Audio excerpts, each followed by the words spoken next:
Hey, what is up, everybody? So today is officially the first day of Packers training camp. I am very happy that we are finally here. The offseason is officially over. Later today, I'll be out with a update video on what happened at camp from the different Packers reporters. So if you're not subscribed, feel free to subscribe, turn on the post notifications so you do not miss any Packers content. But first off, Brian Gutekunst had a press conference before training camp practice today, and he shared a lot of interesting information on many different topics: Bo Melton, Elton Jenkins, Christian Watson, a few other players as well. And so I want to get into all of that from Packers GM Brian Gutekunst. First off, let's start with Bo Melton. Here we have from Matt Schneidman, who says, Gutekunst says Bo Melton will mostly play at corner and switched to number 16. So this is not the first time we've heard that Bo Melton would be at least trying out at corner, playing a little bit, because in some of the offseason practices, he did play at corner a little bit.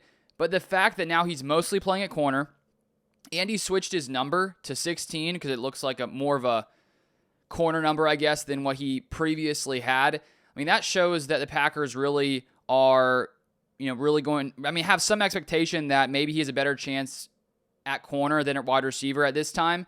And I was also watching Matt LaFleur's press conference, and he talked about how, paraphrasing, but basically it seemed that he would have a better chance playing at corner. And I think that's mainly because the Packers have so much talent at wide receiver, and they brought in so many different guys this offseason, from Matthew Golden, Savion Williams, McCole Hardman. There's just too much talent in the wide receiver room.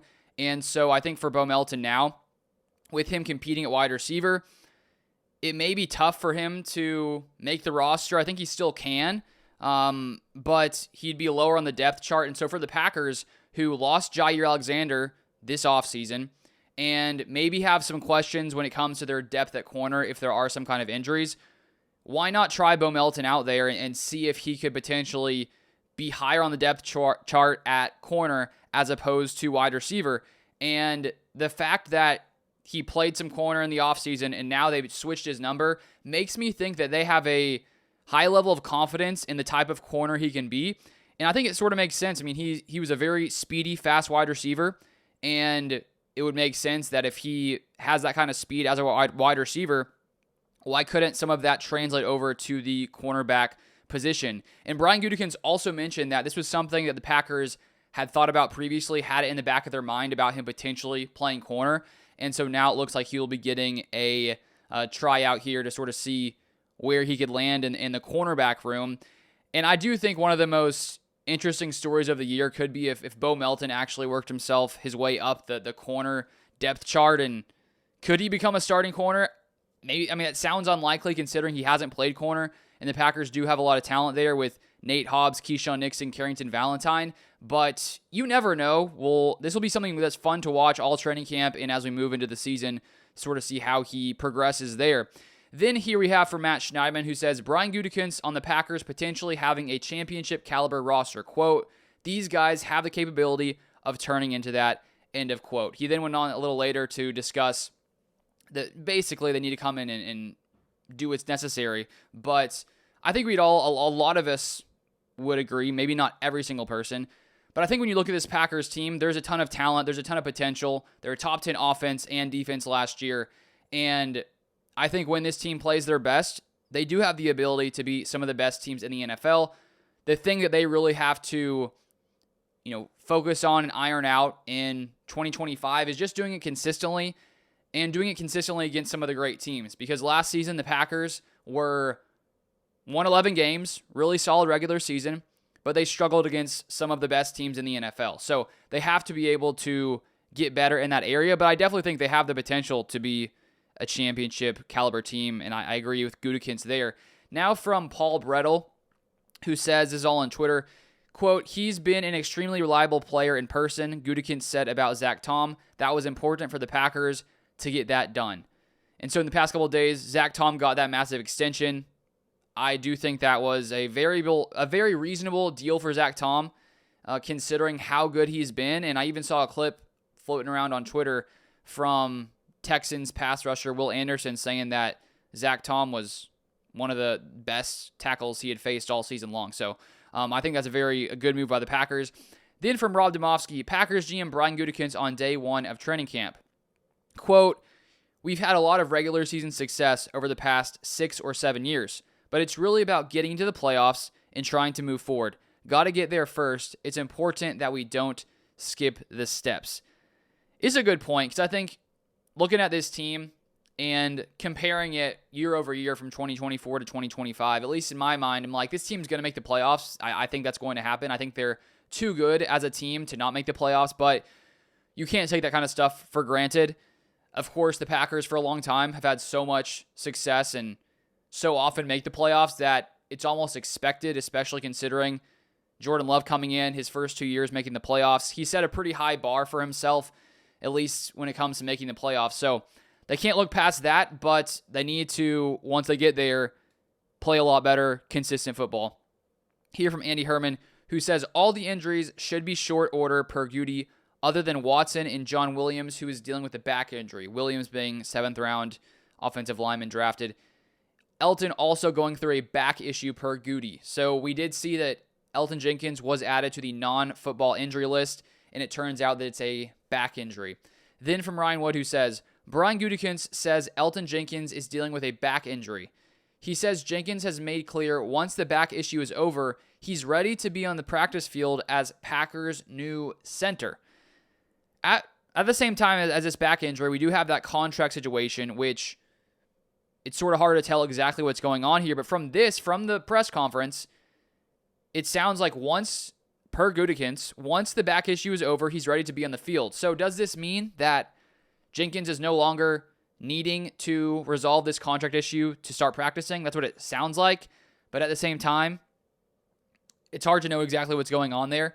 So I'm not sure if things have been resolved and Elton is okay with not getting it reworked to come onto the field.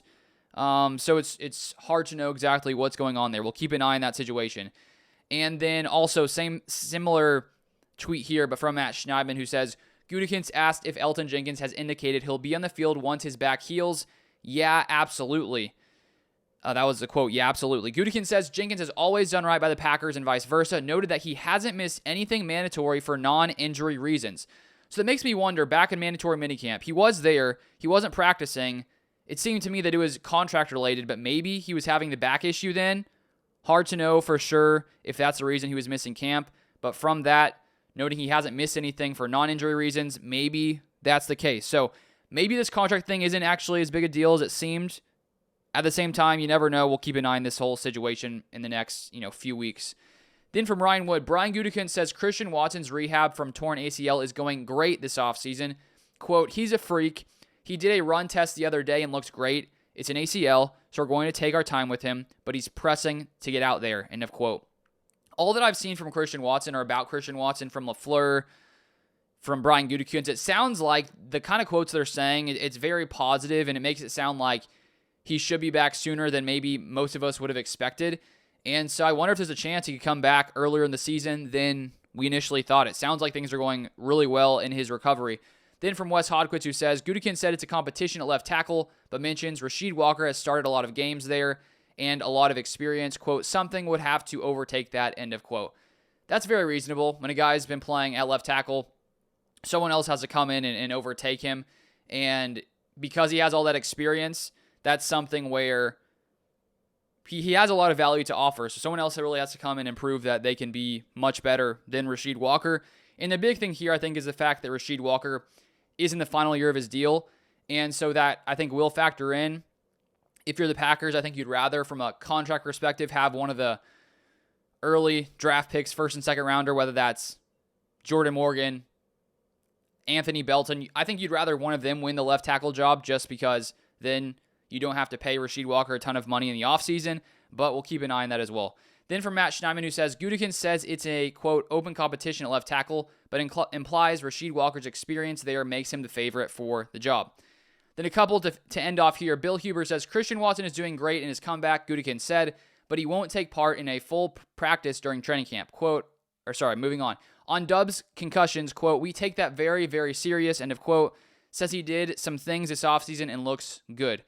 And so Dobbs experienced a couple concussions last year. Seems to be fine now, and hopefully that's something that doesn't continue in 2025. Then finally here from Matt Schneidman, who says, Gutekunst says Quay Walker had a cleanup done this offseason that will keep him out for a bit, but not too long. It was an ankle procedure. So that's the injury there. Hopefully in the next couple of weeks, Quay will return from that injury. If you want more Packers content, Packers news, Packers updates, I put out Packers videos on this channel typically multiple times a day, so stay tuned. I will be out with the training camp update video later today, so make sure you have the post notifications turned on. You can also check out this on Spotify, Apple.